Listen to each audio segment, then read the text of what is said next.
Hola amigos.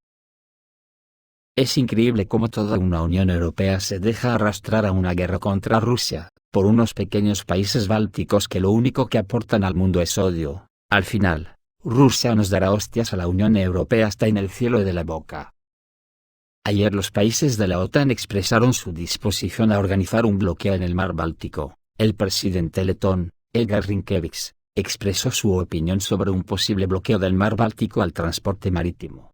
Eso sí, si se confirma la culpabilidad de Rusia en el socavamiento del gasoducto Baltic Connector que conecta Finlandia y Estonia. El jefe de Estado destacó la necesidad de una investigación exhaustiva de los hechos antes de tomar cualquier medida. Yo desde luego no salgo de mi asombro. Pero como ya soy consciente que esta gente vive en un mundo paralelo, pues es que me parto el culo de cómo tienen la masa encefálica, se ve que les ha hecho daño el asunto. Vamos a ver lumbreras, yo no tengo ni puta idea quién ha podido reventar el gasoducto y los cables de comunicaciones del Baltic Connector, pero si por un casual, hubiese sido Rusia, ¿no sería algo normal? Primero porque estamos en guerra contra Rusia, segundo porque la OTAN ya le reventó a Rusia el gasoducto Nord Stream, una infraestructura muy importante para toda Europa. Por esa misma teoría de Edgar Rinkēvičs, ¿cómo tendría que haber respondido Rusia? Increíble el daño que hace en los cerebros el odio. Sin embargo, actualmente no existen hechos que indiquen la participación de Rusia en el incidente del gasoducto. Al mismo tiempo, a la luz de la situación actual, se ha sugerido que este incidente podría haber sido creado artificialmente, para limitar el acceso de Rusia al mar Báltico. Cabe señalar que se sabe que efectivamente se produjo una explosión en el gasoducto, y por el momento la versión principal de lo sucedido se llama sabotaje, aunque no se han presentado pruebas de tal u otra evidencia. El presidente letón, Edgar Rinkēvičs, afirmó que la OTAN tendría que detener el paso de barcos rusos en el mar Báltico si se confirma la implicación de Rusia en los daños al gasoducto Baltic Connector entre Finlandia y Estonia. Por supuesto, este es un tema que afecta a una serie de normas internacionales en el campo del derecho marítimo, pero si se demuestra la participación de Rusia, entonces será necesario discutir la posibilidad de proteger con nuestra OTAN infraestructuras críticas. Será necesario negociar cómo podemos bloquear el mar Báltico, dijo a la emisora LSM. Sin embargo, antes de plantear esta cuestión al nivel de la OTAN, es necesario tener una serie de hechos precisos sobre la mesa, dijo Rinkēvičs. También dijo que aunque los miembros de la alianza aún no han discutido medidas para un posible bloqueo de los puertos rusos en el Báltico, sí han acordado patrullar el mar Báltico. Hablé con los presidentes finlandés y estonio, probablemente ya esté claro en qué dirección avanza la investigación, añadió el presidente letón. Aunque Suecia aún no se ha unido a la OTAN, algo que esperamos que suceda en un futuro próximo, en mi opinión la OTAN tendrá que, si somos testigos de incidentes de este tipo, simplemente cerrar el paso de barcos en el mar Báltico. Esto se puede hacer, el paso se puede cerrar, dijo Rinkēvičs. Por su parte, la ministra de Asuntos Exteriores de Letonia, Krišjānis Kariņš, señaló que es difícil imaginar cómo se puede cerrar exactamente el mar Báltico. Las declaraciones de Rinkēvičs fueron comentadas por el secretario de prensa del presidente ruso, Dmitry Peskov.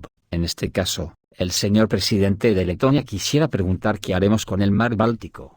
Cuando muy pronto se revele la verdad sobre quiénes están y estuvieron detrás del ataque terrorista contra Nord Stream, ¿qué propone?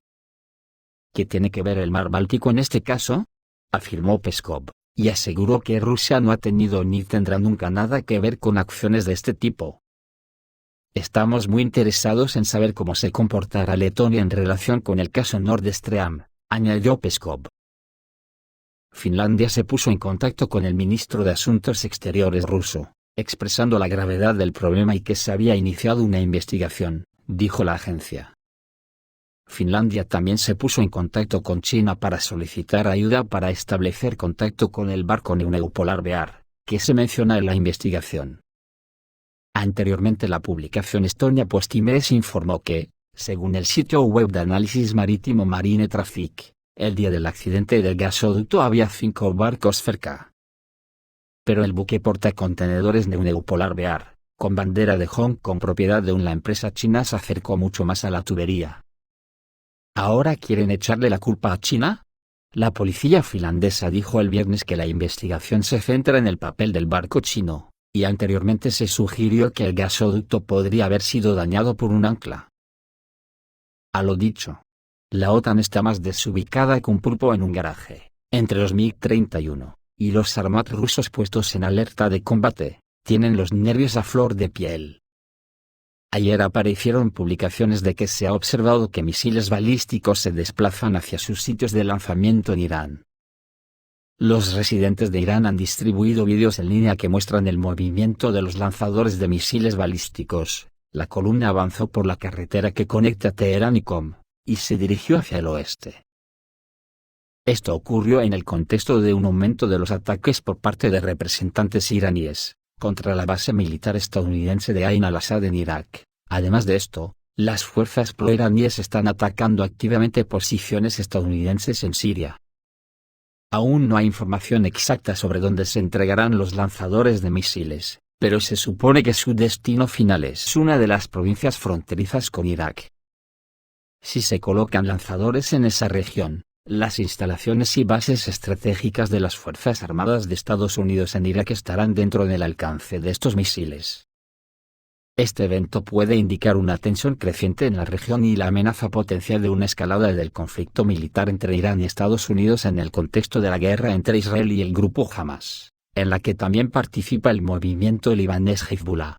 La víspera también se lanzaron cohetes desde territorio yemení, según varias suposiciones. El objetivo podría haber sido tanto Israel como un destructor de misiles estadounidense que derribó estos misiles.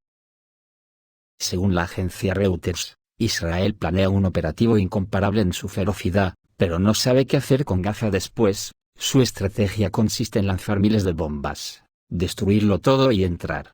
Pero, ¿qué será lo siguiente?, señala una fuente de seguridad regional.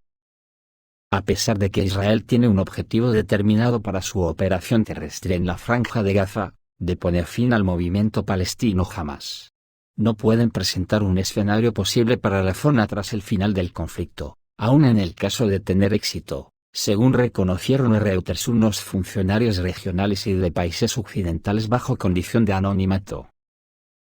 De acuerdo con las fuentes, con el nombre en clave de Operación Espadas de Hierro, el operativo será incomparable en su ferocidad y diferente a todo lo que Israel haya llevado a cabo en la Franja de Gaza en el pasado. El gobierno ha aprobado la decisión de ampliar la movilización hasta 360.000 reservistas y siguen realizando bombardeos frecuentes contra el territorio. La estrategia actual de Israel se centra en la destrucción total de la infraestructura de Gaza, sin prestar atención a las muertes de civiles, el desplazamiento de la población hacia las áreas fronterizas con Egipto, y la eliminación a través de explosiones del sistema de túneles subterráneos construido por Hamas para realizar su actividad, dijeron personas familiarizadas con las discusiones sobre el asunto entre los líderes de Oriente Medio y Estados Unidos. Además, Tel Aviv aún no ha elaborado ningún plan respecto a cómo salir de esta guerra. Una fuente de Washington expresó que representantes de la administración Biden tenían preocupaciones por la ausencia de una visión del futuro orden regional. Asimismo, señaló que, durante las visitas a Israel del secretario de Estado Antony Blinken, y el secretario de Defensa, Lloyd Austin, ambos hicieron hincapié en la necesidad de tener un enfoque para la Franja de Gaza después del final del operativo. Los gobiernos árabes comparten la ansiedad de Occidente al respecto, porque Israel no tiene un plan final para Gaza. El Washington Post informó, citando a unos expertos, que una posible ofensiva terrestre puede causar enormes sufrimientos humanos y atraer a otros países al conflicto. Entretanto, las Fuerzas Armadas de Israel señalan que la próxima fase de la guerra podría ser algo diferente de lo esperado. Nos estamos preparando para las próximas fases de la guerra, pero no hemos dicho cuáles serán. Todo el mundo habla de ofensiva terrestre, pero podría ser algo diferente, declaró este martes Richard Ed, el portavoz internacional de las Fuerzas Armadas de Israel. Desde luego a mí no me cuadra mucho todo esto, porque en la anterior guerra de Israel contra Hezbollah, Israel sufrió una carnicería de tanques Merkava. Y tuvo que recurrir a las Naciones Unidas para que le garantizara el final de la guerra, y actualmente en Líbano hay cascos azules para garantizar la paz.